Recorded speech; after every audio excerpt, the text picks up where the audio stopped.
Hello everyone. तो क्यों लोगों को क्रिटिसाइज करना आपके ह्यूमन रिलेशंस के लिए ठीक नहीं है, ये मैं आपको 3 इंसिडेंट्स की हेल्प से समझाऊंगा जो आपको भी इसे अच्छे से समझने में हेल्प करेंगे।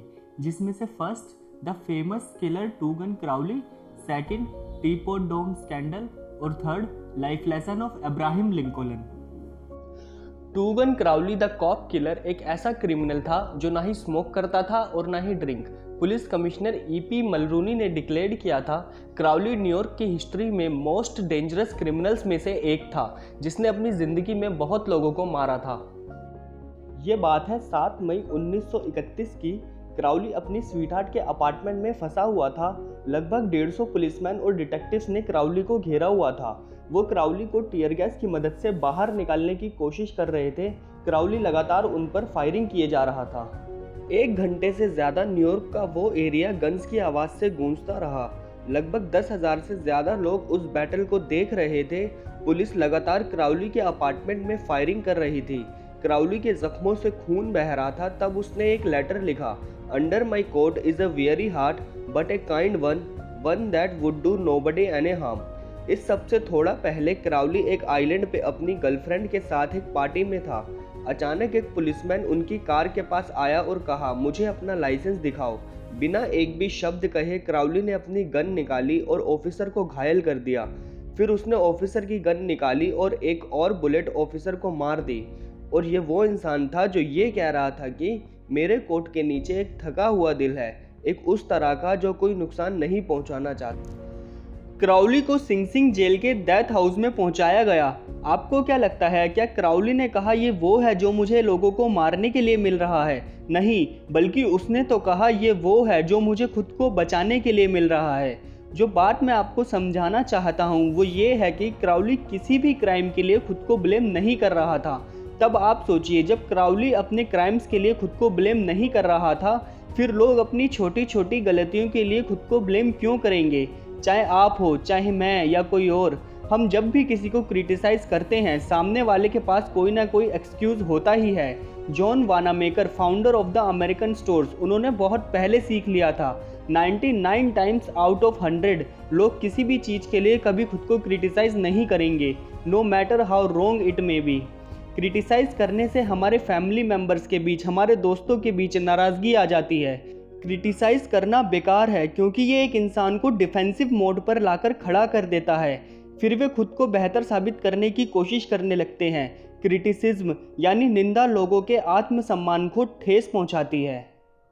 मैं आपको दूसरा इंसिडेंट बताता हूँ। टीपॉट डोम स्कैंडल की खबर ने पूरे नेशन को हिला दिया। अमेरिकन पब्लिक लाइफ में ऐसा पहले कभी कुछ नहीं हुआ था। टीपॉट डोम, एल्क हिल और बुएना विस्टा ऑयल फील्ड्स, ये तीनों वो जगह थी जहां का तेल रिजर्व में रखा गया था नेवी के फ्यूचर यूज़ के लिए। सन 1921 में प्रेसिडेंट वॉरेन जी हार्डिंग ने इंटीरियर डिपार्टमेंट के लिए एक सेक्रेटरी को हायर किया जिसका नाम था Albert Bacon Fall. Fall politically powerful था, एक अच्छा लॉयर था जो हार्डिंग को पसंद भी था। एक दिन दोनों हाथ में विस्की का ग्लास लिए पोकर एंजॉय कर रहे थे, तब किसी तरह से फॉल ने प्रेसिडेंट हार्डिंग को नेवी के ऑयल रिजर्व के राइट्स इंटीरियर डिपार्टमेंट के हाथ में देने के लिए कन्विंस कर लिया। सन 1922 में बिना किसी पब्लिक अनाउंसमेंट के फॉल ने ऑयल रिजर्व्स को लो रेट्स पर लीज करना शुरू कर दिया।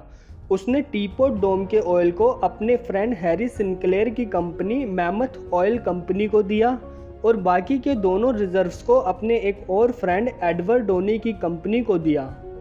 बदले में फॉल को डोनी की तरफ से $1 लाख का नो इंटरेस्ट लोन मिला। उसको डोनी और सिंक्लेयर की तरफ से कुछ और गिफ्ट्स भी मिले जिनकी वैल्यू थी लगभग $4,04,000। फॉल ने लगभग सब कुछ लीगल कर लिया था, पर इन्वेस्टिगेशन के दौरान फॉल एक चीज को कवर अप नहीं कर पाया और वो था डोनी ने फॉल को जो $1 लाख का नो इंटरेस्ट लोन दिया था, जिससे फॉल का पर्दाफाश हुआ। फॉल को सलाखों के पीछे जाना पड़ा और ये खबर टीपॉट डोम स्कैंडल के नाम से मशहूर हुई। फॉल की वजह से प्रेसिडेंट हार्डिंग की बदनामी हुई जिससे उनका नेशन खत्म हो गया।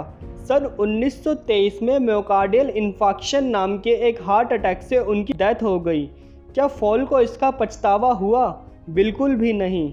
कुछ सालों बाद जब मिस्टर हॉबर्ट हूवर ने एक पब्लिक स्पीच में बताया कैसे प्रेसिडेंट हार्डिंग की डेथ हुई, कैसे उनके फ्रेंड फॉल ने उन्हें धोखा दिया। जैसे ही मिसिस फॉल ने यह सुना, वो अपनी चेयर से खड़ी हुई और चिल्लाई, "What? Harding betrayed by Fall? No, my husband never betrayed anyone. मेरे हस्बैंड ने कुछ भी गलत नहीं किया है।" जो बात समझने वाली है वो ये है कि यही होता है ह्यूमन नेचर। ह्यूमंस खुद को छोड़कर बाकी सबको ब्लेम करते हैं। क्रिटिसिज्म उन होमिंग पिजन्स की तरह है जिन्हें लौटकर आखिर घर ही आना है। मैं आखिरी इंसिडेंट बताता हूँ, life lesson of sir Abraham Lincoln. अब अब्राहम लिंकन को तो आप सब जानते ही होंगे। अब्राहम लिंकन अमेरिका के मोस्ट सक्सेसफुल प्रेसिडेंट्स में से एक थे। आज भी लोग उनकी नॉलेज से सीखना पसंद करते हैं, यहाँ तक कि उन पर एक बुक भी है, लिंकन द अननोन। तो क्या वो कभी किसी को क्रिटिसाइज करते थे? हाँ, वो बिल्कुल करते थे। बल्कि वो तो लोगों को क्रिटिसाइज करने के लिए पोएम और लेटर्स लिखकर उनको ऐसी जगह रख देते थे जहां लोग उन्हें ढूंढ सकें। तो बात है सन 1842 की। मिस्टर लिंकन ने एक पॉलिटिशियन जेम्स शील्ड्स को क्रिटिसाइज करने के लिए एक लेटर लिखा और उसे न्यूज़पेपर में पब्लिश करवा दिया। वो लेटर पढ़ने के बाद लोग जेम्स पर हंसने लगे। जैसे ही जेम्स को ये पता चला, उन्हें बहुत गुस्सा आया और उन्होंने लिंकन को एक स्वॉर्ड फाइटिंग के लिए चैलेंज कर दिया। लिंकन फाइट नहीं चाहते थे, पर वो इससे बाहर नहीं आ पा रहे थे। फिर उन्होंने उसके लिए फाइटिंग लेसन्स भी लिए, पर फाइट वाले दिन किसी तरह से लास्ट मिनट्स पर वो फाइट रुक गई। ये लिंकन की लाइफ का सबसे पर्सनल इंसिडेंट था।